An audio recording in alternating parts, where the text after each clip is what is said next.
सभी को जय हिंद। तो अभी रात के 9 बजने वाले हैं, तो सोचा नहीं था कि इतनी जल्दी फिर से वीडियो बनाऊंगा और आपसे बात होगी, लेकिन आपसे बात करना भी ज़रूरी है, ठीक है।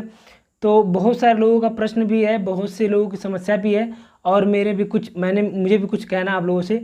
तो कई सारी चीज़ें हैं। तो सबसे पहले बता दूं कि आप ही की तरह मैं एक स्टूडेंट हूँ, और जो भी बात कहूँगा एक स्टूडेंट की तरह ही कहूँगा। एक मतलब ये समझ लीजिए कि उस आप ही की तरह मैं भी हूँ, मैं भी तैयारी कर रहा हूँ, आप भी तैयारी कर रहे हैं। तो जो भी कहूँगा, जो मतलब मैं जो फील कर रहा हूँ, जो फेस कर रहा हूँ, उसी चीज़ को मैं बताऊँगा, ठीक है। तो बहुत सारे प्रश्न हैं, जैसे प्रेशर बहुत हो रहा है। सबसे पहले मैं बता दूं कि जैसे एग्ज़ाम जैसे जैसे एक एक दिन पास आता जा रहा है, प्रेशर अपने आप, जैसे घबराहट जिसको बोलते हैं, वो अपने आप होती जा रही है। मतलब मेरा तो हमेशा 200 प्लस नंबर आता है, अच्छी तैयारी भी है, उसके बाद भी मतलब ये ऑटोमेटिक आ रहा है, ये अंदर से आ रहा है, वो आ जाता है। मुझे लगता है कि कोई सबको आ जाता है, कोई कितना भी तैयारी कर लो उसको डर आना ही आना है, बस उसे ही कंट्रोल करना है, और वो होगा कंट्रोल। ऐसी बात नहीं है, जैसे बहुत ज़्यादा प्रेशर दे के पढ़ाई करने से कोई मतलब नहीं है। मतलब दिन भर आप लगे हो, थोड़ा सा अब रिलैक्स होके पढ़ना। जैसे इतना ज़्यादा हाइपर होके नहीं पढ़ना, इतना ज़्यादा प्रेशर लेके दिक्कत कर देगा, हमें ही दिक्कत कर देगा। अगर इधर एक दो दिन के अंदर में अगर एक हफ्ते के अंदर में अगर तबीयत खराब होगी तो ज़्यादा दिक्कत हो जाएगा। इसलिए बस इतना कहूँगा कि पढ़ाई तो करना है, कन्फर्म है, लेकिन थोड़ा सा अपने आप को संभाल के, थोड़ा सा रिलैक्स होके, कि ठीक है अब इतना दिन बचा है, बस रिवीजन ही तो करना है, कुछ ही टॉपिक बचे हैं उसी को रिवीजन करना है, इतना ज़्यादा। अब ऐसा भी नहीं है कि आप एक हफ्ते में पूरा का पूरा सिलेबस ख़त्म के उखाड़ के फेंक दोगे, ऐसा भी नहीं है। तो जो ये घबराहट है, ये इसीलिए आ रहा है क्योंकि हम बहुत ज़्यादा करना चाह रहे हैं, बहुत ज़्यादा पढ़ना चाह रहे हैं। हम सोच रहे हैं कि ये भी हो जाए, वो भी हो जाए, सब चीज़ें हो जाए। मैं अपना बता रहा हूँ, पर्सनली बता रहा हूँ। जैसे अभी मैंने सरकारी रिजल्ट पे देखा था कि वो लिंक जनरेट हो गया जो सीटी दिखाता है, तो उसको देखने के बाद ऑटोमेटिक पता नहीं क्यों मतलब मेरे अंदर से वो फीलिंग आने लगी, जो बेचैनी वाली, घबराहट वाली, वो ऑटोमेटिक फीलिंग आने लगी, पता नहीं क्यों। तो मुझे लगा कि ये सबके साथ होता होगा, सबके साथ ही होता होगा। कुछ ही लोग ऐसे होंगे जिनके साथ ये नहीं होता होगा, ये वो एकदम रिलैक्स होंगे, तो वो ज़्यादा अच्छा है। तो रिलैक्स होना ही अच्छा है। इसके लिए बस यही इसके लिए बस यही है कि एकदम आराम से, बहुत ज़्यादा प्रेशर मत लीजिए, एकदम आराम से रिलैक्स होकर पढ़िए। और कभी भी ऐसा फील होने लगे कि नहीं घबराहट हो रहा है या फालतू में टेंशन हो रहा है, तो हट जाइए पढ़ाई छोड़ के, कुछ देरी के लिए कहीं चले जाइए, किसी से बात कर लीजिए, घर में किसी से बात कर लीजिए, थोड़ा सा बाहर टहल लीजिए, ये करना ज़्यादा अच्छा होता है, ठीक है। तो ये ज़रूर करिएगा अगर आपको ऐसा लग रहा है कि यार दिमाग टेंशन हो रहा है। बहुत ज़्यादा प्रेशर नहीं करना है, बस ये कहना आप लोगों से।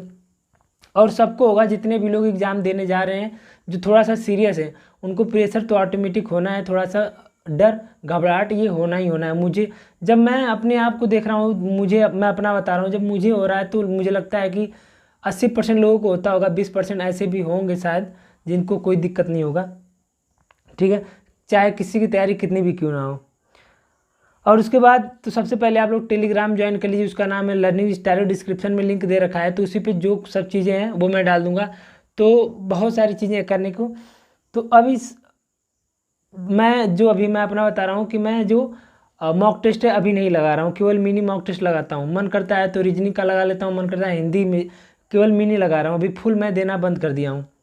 रीज़न क्या है, मैं इंतज़ार कर रहा हूँ कि कब एग्ज़ाम डेट आए, मतलब एग्ज़ाम सिटी आ जाए और मुझे पता चल जाए कि मेरा कब से कब है। जैसे 10 से 12 या 3 से 5 है, तो थोड़ा सा वो पता चल जाए तो 3-4 मॉक लगा के उसमें ऑफलाइन आदत बना लेनी है कि हाँ इस टाइम पे मेरा है 3 बजे से 5 है या 10 से 12 है, जिस टाइम पे भी मेरा पड़ता है, तो उस टाइम पे 4 से 5 मॉक, जितना दिन मिलेगा उतने दिन में 2 से 3 मॉक फुल मॉक देके थोड़ा सा रिलैक्स हो लेंगे, थोड़ा सा OMR भर के चेक कर लेंगे, सही रहेगा, ठीक है।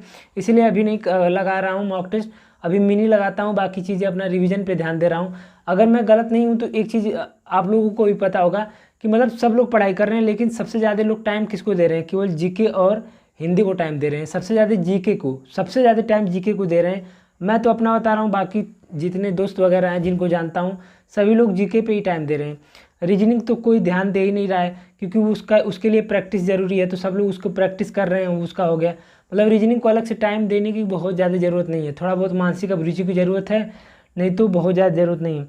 रीजनिंग में क्या करना है, घड़ी कैलेंडर एक हाथ मिलाने वाला होता है कि कुछ लोग, एक पार्टी में इतने लोग उपस्थित हैं, हर व्यक्ति ने एक एक से हाथ मिलाया, तो आप लोग यूट्यूब पे सर्च कर लीजिएगा हाथ मिलाने वाले रीजनिंग के क्वेश्चन, वो आ जाएगा तो दिक्कत कर देगा, ठीक है। तो वो ज़रूरी है। और घन वाला क्वेश्चन आप लोग कंप्लीट कर लीजिए, घन और घनाभ से आ जाएगा, घड़ी से आ सकता है, कैलेंडर से आ सकता है, हाथ मिलाना। तो ये सब ऐसे हैं जिसमें आपको कुछ चीज़ें पता होनी चाहिए। ये लगता नहीं है, ये जब तक पता नहीं रहेगा नहीं लगा पाएंगे। तो रीजनिंग बाकी डेली एक मिनी मॉक टेस्ट कहीं से भी दीजिए, जो भी आपके पास है। अगर फुल टेस्ट पड़ा है तो उसमें से जाके केवल रीजनिंग लगा लीजिए, ठीक है। अब बात करते हैं कि हिंदी में भाई साहित्य का मैंने 625 प्रश्न का PDF फिर से मैं टेलीग्राम पे डाल देता हूँ, उसे एक बार और ज़रूर कर लीजिएगा प्लीज़। एक बार और करिएगा, बस एक बार और कर लीजिएगा। बाकी ज्ञानपीठ पुरस्कार, साहित्य अकादमी ब्याज सम्मान जितने लोगों को मिला है थोड़ा सा वो नया वाला देख लेना। बाकी साहित्य में कुछ भी नहीं देखेंगे तब भी कोई दिक्कत नहीं है। बाकी सब चीज़ें अपना हिंदी में रिवीजन करते रहिए अपने हिसाब से। और जीके में जो स्टैटिक के टॉपिक है, अभी क्या है कि आप इतिहास को रिवीजन कर नहीं सकते, इतिहास इतना बड़ा है। संविधान तो आपने अनुच्छेद 50 तक कर लिया है, उतना बहुत है। अब संविधान भी उतना डीप घुसने की ज़रूरत नहीं है। अर्थव्यवस्था में केवल पंचवर्षीय योजना कर लेना है, बाकी भूगोल भी ऐसे ही छोड़ देना है। बाकी जो स्टैटिक के टॉपिक हैं 15-20 टॉपिक है, 15 से 16 टॉपिक, उनसे 15-16 क्वेश्चन वहाँ से आने वाले हैं सीधा 5-6 क्वेश्चन यूपी से आएगा, 5 से 7 क्वेश्चन आपका करंट से आएगा। तो अभी क्या करना है, करंट पे ध्यान देना है। किसी भी टीचर का अगर आप मैराथन ले रहे हैं तो वहाँ से उनका मैराथन करिए। जैसे हमारे अंदर ये होता है कि ये हम लोग सोचते हैं कि इसका पढ़ लिया, उसका भी पढ़ लेते हैं, उसका भी पढ़ लेते हैं, मतलब इतना सारा हम लोग वो इकट्ठा कर लेते हैं मटेरियल कि ना तो ये हो पाता है ना तो वो हो पाता है। तो किसी एक का फॉलो करिए, सब लोग वही क्वेश्चन डालते हैं, सब लोग वही बताएंगे, ठीक है, सब लोग यही से बताएंगे। अब जैसे एक क्वेश्चन है कि किस देश से सभी ग्लेशियर समाप्त हो गए हैं, तो इसका आंसर है वेनेजुएला।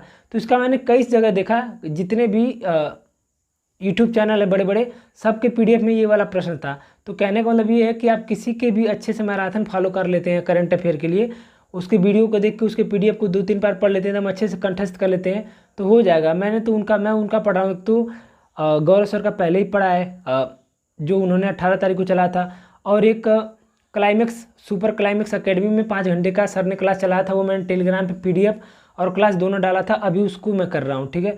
तो इससे ज़्यादा करंट अफेयर में बहुत ज़्यादा वो हो जाएगा, माथा पच्ची हो जाएगा, क्या ही ज़रूरत है इससे ज़्यादा करने की जब सब उसी में कवर हो जा रहा है। तो ये सब चीज़ें हैं, बातें ये करनी थी कि थोड़ा सा प्रेशर कम करिए। प्रेशर पता नहीं क्यों आ रहा है भाई, आज मैं थोड़ा सा डिस्टर्ब हो गया प्रेशर की वजह से। बाकी भी और चीज़ें हैं कुछ, और कॉन्फिडेंस रखिए, प्रेशर मत आने दीजिए। प्रेशर आ रहा है तो कहीं घूमने चले जाइए। बाकी बीच बीच में आपसे बातें होती रहेंगी। तो आप लोग ये कह रहे थे कि भाई टारगेट दे दो, टारगेट दे के थोड़ा सा 5-6 दिन और, तो टारगेट में देने से आप कोई मतलब नहीं है, आपका टाइम भी बर्बाद होगा। आप टेलीग्राम पे PDF मैं डाल देता हूँ, आप लोग वहाँ से अच्छे से कंप्लीट कर लीजिए। सबसे पहले जैसे भी हो सके कैसे भी करके 17-18 तारीख तक आप लोग जो स्टैटिक के जितने भी टॉपिक हैं उसे अच्छे से रिवीजन कर लीजिए, जितना भी है, ठीक है। स्टैटिक के टॉपिक मैं एक बार टेलीग्राम पे डाल देता हूँ कौन कौन से आपको रिवीजन कर लेना है। दिवस, राजधानी मुद्रा तो डेली करना, धीरे धीरे हो जाएगा। संगठन कर लेना, जनगणना कर लेना, विमुद्रीकरण, साइबर क्राइम, वाणिज्य व्यापार, कई सारे टॉपिक हैं, मैं एक बार फिर से टेलीग्राम पर डाल दूँगा, ठीक है। उसे एक और ज़रूरी बात यहाँ पे करनी है कि मैं एक क्या करता हूँ, अभी एक ग्रुप बना देता हूँ जिसमें आप लोग कुछ भी भेज सकते हैं, कोई भी कुछ भी प्रश्न पूछ सकते हैं। मतलब वो ग्रुप रहेगा जिसमें आप चैट अलाउ रहेगा, ठीक है। आपके पास अगर कोई चीज़ है, कोई PDF है, कोई बुक है, कुछ भी है आपके पास, तो आप अपने दोस्तों को इसमें डाल सकते हैं ताकि और लोगों को फ़ायदा हो जाए, ठीक है। तो अभी मैं एक ग्रुप बना देता हूँ, उसमें आप लोग ज्वाइन कर लीजिएगा, उसमें आप कुछ भी डाल सकते हैं, ठीक है। तो ये चीज़ मैं कर दे रहा हूँ, बहुत पहले कर देना चाहिए था लेकिन सॉरी उसके लिए, कोई बात नहीं, अभी कर देता हूँ। उसमें जो भी जिसके पास जो भी मटेरियल होगा वो डाल सकता है, ठीक है। क्योंकि बहुत सारे ऐसे लोग होते हैं जिनके पास बैच होता है, जिनके पास अच्छे अच्छे नोट्स होते हैं, वो चाहे तो उस पर डाल सकते हैं। तो ये मैं करने वाला हूँ, तो आप लोग प्लीज़ इसे सपोर्ट करिएगा, ठीक है। बाकी आप लोगों से बातें होती रहेंगी। जब भी आपसे बातें करता हूँ तो ऐसा नहीं है कि मुझे सोचना पड़ता है कि क्या बातें करूँ, क्या बोलूँ, बस दिल से निकलने ऐसा लगता है कि 1-8 घंटे या दिन भर बोलता रहूँ तो ख़त्म ही नहीं होगा, इतनी सारी बातें अंदर से आती हैं, अपने आप ऑटोमेटिक बातें बनती चली जाती हैं, निकलती चली जाती हैं। तो ठीक है, मिलते हैं आपसे फिर किसी दिन अगले वीडियो में। बाकी कोई प्रश्न हो तो आप कमेंट में, कुछ भी हो, आपका कोई भी समस्या हो, कुछ भी पूछना चाहते हैं, कोई भी वो कुछ भी हो तो आप कमेंट में छोड़ना, मैं उसका रिप्लाई ज़रूर दूंगा, ज़रूर दूंगा, ठीक है। तो आप कुछ भी पूछना चाहते हो तो कमेंट में छोड़ दीजिएगा, ठीक है। तो सभी को जय हिंद।